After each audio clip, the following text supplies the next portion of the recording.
Retour à Racing Line avec cette fois les Grands Prix moto, vous l'aurez compris, et la présentation de la nouvelle Yamaha YZR 250 du Team Tech 3 avec Olivier Jacques et Shinya Nakano. Une présentation qui a eu lieu à Monte-Carlo le 11 février dernier. Un Team Tech 3 avec des nouvelles couleurs et notamment Mobile qui remplace Elf. Au niveau des pétroliers, voici donc les nouvelles couleurs de cette Yamaha YZR 250 du Team Tech 3. Olivier Jacques, âgé de 25 ans, donc déjà vainqueur de 3 Grands Prix depuis le début de sa carrière en 1995. Et c'est la première fois qu'il va piloter autre chose qu'une Honda, puisque depuis le début de sa carrière, il a toujours été au guidon d'une Honda. Après une saison 98 aussi difficile, le fait d'avoir changé d'usine et roulé sur la Yamaha, ça nous a réconforté un petit peu. C'est une moto qui est assez homogène, bien équilibrée et qui va nous permettre peut-être enfin d'atteindre notre objectif. À Phillip Island, lors des premiers essais qui se sont déroulés fin janvier, Yamaha donc a créé la surprise en signant les 2 meilleurs temps, Nakano en 1.34.1 et Jacques en 1.34.3 devant la Honda Dukawa. Et en Malaisie, les Yamaha ont concurrencé directement les Aprilia. Les essais se sont déroulés de manière parfaite. Et on a eu une grosse surprise parce qu'on a roulé plutôt pour découvrir le matériel, pour faire connaissance avec les techniciens d'usine Yamaha, avec notre deuxième pilote qui est Shinya Nakano. Donc il y avait beaucoup de choses un petit peu à dégrossir. Et en fin de compte, sans du tout chercher à faire de chrono, en étant concentré sur notre programme d'essai qui était la découverte, et ben on s'est trouvé plus vite que les Honda à Phillip Island. Et on pensait être relativement loin des Aprilia. Et là c'était une grosse surprise. En Malaisie, on s'est battu toute la semaine avec eux. On a été les 3 jours devant et Rossi a fait un dernier rush d'honneur le dernier jour pour coiffer Olivier à 2 dixièmes. Mais je pense que les 3 pilotes se situent dans moins de la demi-seconde sur un circuit de moteur. Et ça c'est très très encourageant. Et en tout cas, on sait qu'on sera dans le coup pour la gagne en 99. Et Olivier Jacques va bénéficier d'un excellent coéquipier avec Shinya Nakano, champion du Japon 98, avec 7 pole positions, 7 records du tour et 7 victoires en 8 courses dans ce championnat japonais. Il a une formation d'ingénieur et ce sera donc un atout précieux pour le Team Tech 3, et également une bonne aide pour le développement donc de cette Yamaha. Quand on a une moto aussi nouvelle que la nouvelle YZR Yamaha 250, il faut de toute façon avoir au moins 2 pilotes pour le développement, pour le suivi de tout un tas de paramètres.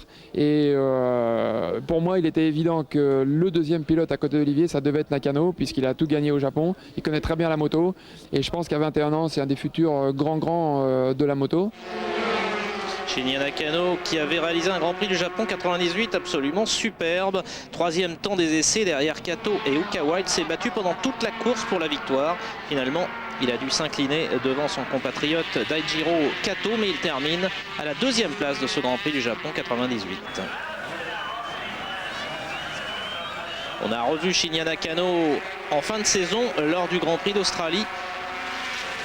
Il avait signé là encore le 3e temps des essais. En début de course, il a mené pendant plusieurs tours avant finalement de terminer à la 4e place de cette épreuve. Il y a une réelle émulation et une réelle sportivité entre nous. C'est quelqu'un qui est très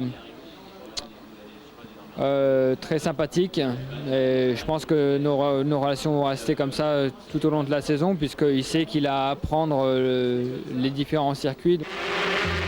Shinya Nakano justement, dont ce sera un des problèmes d'apprendre tous les circuits du championnat, tous ceux qu'il ne connaît pas, mais il a sa méthode, il va nous expliquer ça. Je joue à PlayStation et les circuits sont les mêmes que ceux qu'on utilise en championnat, donc je m'entraîne. Voilà, c'est pas sûr que ce soit vraiment la meilleure méthode, mais c'est déjà une bonne approche. Olivier Jacques, donc, qui a connu une saison 98 très difficile avec une Honda NSR 250 qui n'était pas du tout au niveau des Aprilia, notamment celle de Capirossi, que l'on voit là au Grand Prix d'Australie, qui pourtant le Français avait fait vraiment des miracles au guidon de cette machine peu compétitive. Et on s'en rappelle, Olivier qui a également été blessé au pied après s'être fait percuter par Stefano Perugini au Grand Prix de Hollande. Il a été opéré l'année dernière et il va nous dire quels sont ses favoris pour la saison. Aussi, ça va être l'homme à battre. Et il y a aussi Valman qui redescend en catégorie 250, qui est un pilote très régulier. Et il ne faut pas mettre de côté les pilotes Honda. Je pense que Honda va réagir puisque l'an dernier ça a été une saison désastreuse pour eux. Ils se donnent les moyens pour revenir au plus haut niveau avec Capirossi et Yukawa. Voilà, et puis les deux pilotes, Nakano sur Yamaha. Et moi-même, bien sûr, Olivier n'a pas osé le dire. Donc après cette désastreuse fin de saison 98, on s'en rappelle, où Capirossi avait obtenu le titre en percutant Harada dans le tout dernier virage de la dernière épreuve du championnat. Capirossi, on le sait, est passé sur Honda puisqu'il s'est fait remercier par Aprilia et Harada est passé en 500. J'ai toujours agi avec le maximum de précaution et d'humilité, mais il ne faut pas se voiler la face. On part pour être champion du monde et je pense que j'espère que dès le premier Grand Prix, on se battra pour la victoire et j'espère qu'on gagnera le premier Grand Prix. Voilà une victoire que connaît déjà Hervé Poncharal. Il l'a connu donc avec son pilote Olivier Jacques. C'était au Brésil en 1997. Il avait remporté une superbe victoire devant Tetsuya Harada sur le circuit de Rio.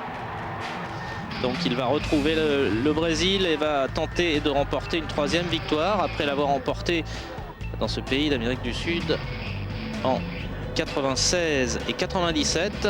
Olivier Jacques qui l'a également emporté en Argentine 97. L'année dernière donc fut assez décevante, mais il est probable qu'avec la Yamaha cette saison, Olivier Jacques va retrouver, on le souhaite vraiment pour lui, la plus haute marche du podium.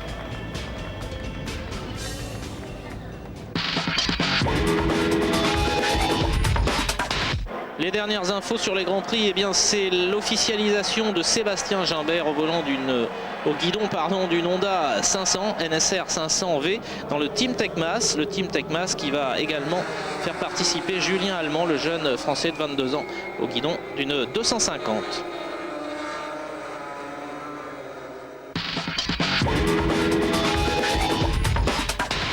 L'avenir de certains pilotes était un peu incertain pour cette saison 99. C'était le cas notamment pour John Kosinski, mais maintenant son cas semble réglé puisque le team Dorf Kanemoto a confirmé son engagement avec une 500 Honda d'usine. Donc John Kosinski qui va prendre la place, si l'on veut, de Max Biaggi, passé chez Yamaha. John Kosinski qui n'avait pas été extrêmement performant l'année dernière, il s'était classé 12e du championnat. En revanche, Gary McCoy est lui plus soucieux puisqu'il aurait dû avoir une deuxième moto dans le team Kanemoto, mais ce n'est pas confirmé.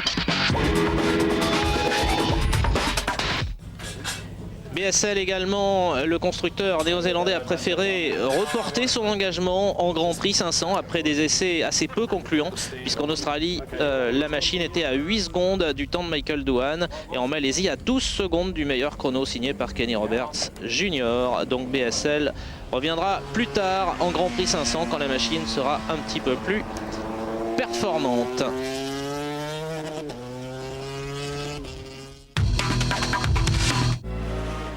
Voilà, on va se quitter sur quelques belles images de Grand Prix moto et en vous donnant rendez-vous à jeudi prochain pour Racing Line, avec un Racing Line qui sera un petit peu plus court, 30 minutes seulement, avec encore des caméras embarquées en Suède. On vous promet un face-à-face Mäkinen-Radström dans la même spéciale au même endroit. Vous pourrez comparer les styles de pilotage et les performances des voitures et aussi un preview du Kenya et surtout donc les essais à Jerez de la Frontera, les prochains essais des Grands Prix moto qui se déroulent en ce moment même et que donc nous vous montrerons dans le prochain numéro de Racing Line. Merci de nous avoir suivis, à bientôt pour des sports mécaniques sur Eurosport. Au revoir.